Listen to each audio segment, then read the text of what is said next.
ఈ మరణాత మహిమ స్వస్థశాలలోనైనను ఏ దేశంలోనికి వెళ్ళినను బైబిలులో ఉన్నటువంటి వాక్యములను వివరముగా బోధించి రావాలి. అది మనము చేయకపోతే దేవుని కృపకు పాత్రులము కాలేము అనేటట్టి భయాన్ని కలిగి వాక్యమనే ప్రజల ముందు బయలుపరిచి స్క్రీన్పై బోధకుడు విశ్వాసులు ఏ విధముగానైతే కనబడతారో దేవుని మందిరములో యేసు ప్రభు కనబడాలి, దేవుని మందిరములో యేసు ప్రభు మాటలు వినబడాలి.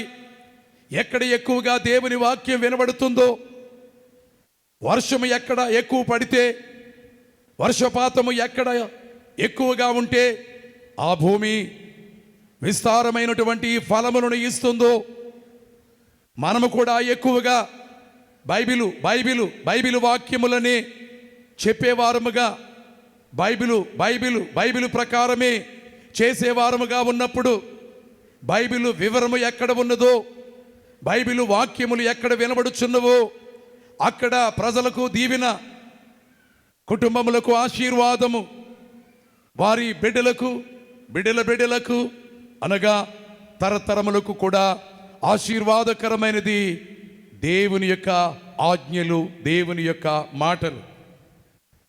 కానీ వాటిని చెప్పడానికి అభిషేకం.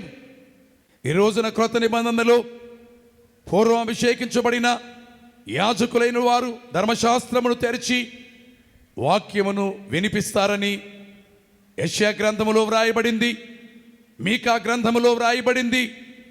యాజకులైనటువంటి వారు వారి నోట ధర్మశాస్త్ర విధులు ఉన్నవి అని, యాజకులైనటువంటి వారు ధర్మశాస్త్ర విధులను బోధిస్తారని వ్రాయబడినది.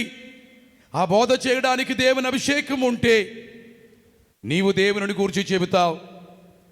కొందరు విశ్వాసులను మనం చూస్తూ ఉంటాం, వారి ఆసక్తి అమితముగా ఉన్నది. దేవుని గురించి నేను చెప్పాలి, నా ఇంటికి వచ్చే వారికి దేవుని గురించి నేను చెప్పాలి, నా బంధువులకు నేను దేవుని గురించి చెప్పాలి, నా తోటి ఉద్యోగులకు దేవుని గూర్చి నేను చెప్పాలి. ఎందుకనగా ఇది యేసు ప్రభు వారి ఆత్మలో వెలిగించినటువంటి దీపము. ఏ దీపమైనా ఆరిపోవచ్చునేమో కానీ వాక్య దీపము ఆరిపోదు. అనేక మంది ఈ వాక్య దీపాన్ని ఆర్పివేయవలనని ప్రయత్నములు చేయుచున్నప్పటికీ ఈ వాక్య దీపము అఖండ జ్యోతి అయి ప్రపంచమంతటా ప్రజ్వరిల్లుచూ ఉంది. ఈ దీపము ఈ ప్రపంచమైన అంతమవచ్చేమో కానీ, అనగా ఆకాశము భూమియు గతించవచ్చునేమో కానీ నా మాటలు ఏమాత్రము గతింపనేరవని ప్రభు చెప్పారు గనుక ఈ వాక్య దీపము నూనె ఉన్నంత వరకు దీపము ఎలాగో వెలుగుతుందో బుద్ధిగల కన్యకల విషయంలో ప్రభు తెలియచేశారు. అందుకనే విశ్వాసిలో పరిశుద్ధాత్మ తండ్రి పని చేయుచున్నప్పుడు వారి దగ్గర వాక్య దీపము వెలుగుతూ ఉంటుంది కనుక వారెక్కడ ఉంటే అక్కడే వెలుగు ఉంటుంది.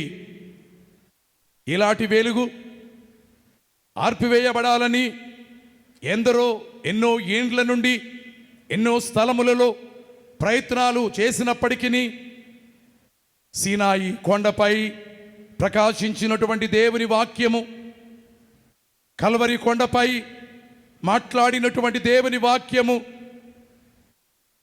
అగ్ని నాలుకలుగా విభాగింపబడ్డట్టుగా మేడగదిలో ప్రకాశించినటువంటి పరిశుద్ధాత్మని వెలుగు ఈ రోజున ఎక్కడికి వెళ్ళినా, అడవులలోనికి వెళ్ళినా, ఎడారుల్లోనికి వెళ్ళినా, ఆర్థికంగా సంపన్న దేశమనియు ఆర్థికంగా బలహీనముగా ఉన్నటువంటి దేశములనియు పిలువబడినటువంటి దేశములు ఉన్నప్పటికీ కూడా ఆ తారతమ్యం, ఆ విచక్షణ, ఆ భేదము ఏమీ లేకుండా దేవుని యొక్క వాక్యము అనగా యేసు ప్రభు యొక్క మాటలను దేవుని ఆత్మ కలిగిన బోధకులు విశ్వాసులు బోధించుచునే ఉన్నారు అంటే వారిపై ప్రభు యొక్క అభిషేకం ఉన్నది.